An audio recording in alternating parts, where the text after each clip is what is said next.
Sickle cell is an inherited blood disorder that affects the red blood cells by the distortion of their shape.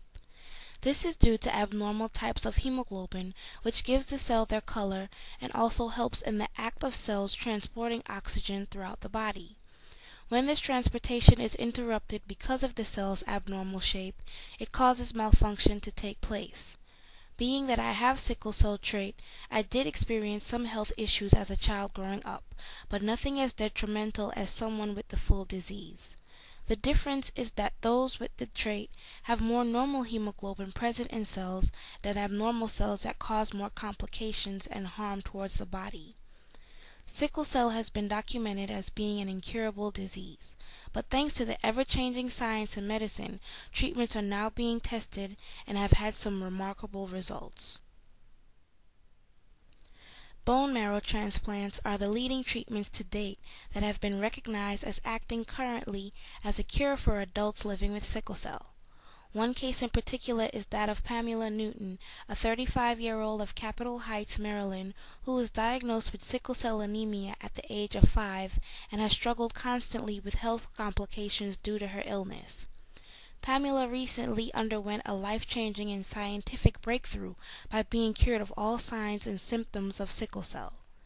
This is an unbelievable outcome since nearly 2 years prior to the procedure, she almost died due to severe bleeding of the brain and other internal bleeding, which led her to seek daily blood transfusions.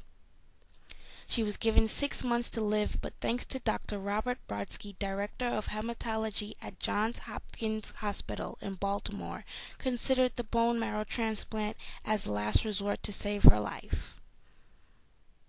Dr. Brodsky looked past the problem of the transplant needing a perfect bone marrow match and developed a procedure that only required half a match.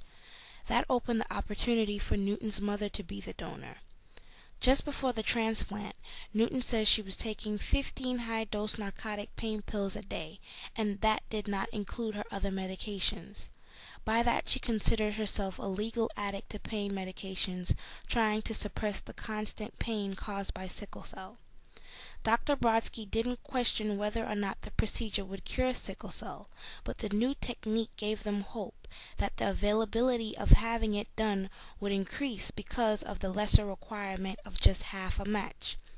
He hopes that he can get enough patients to really try out the extent of the procedure to see its real capability other than seeing its positive effects on Pamela Newton.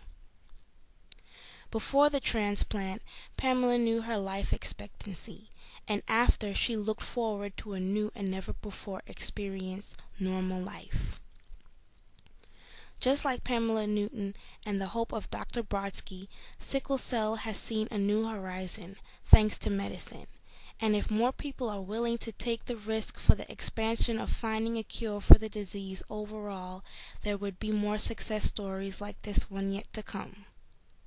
If you would like to know more about this story on Pamela Newton, you can find the article by Joy Bennett in the November issue of the Ebony magazine, and for more information on bone marrow transplant and Dr. Brodsky's procedure, visit www.sicklecell.howard.ed.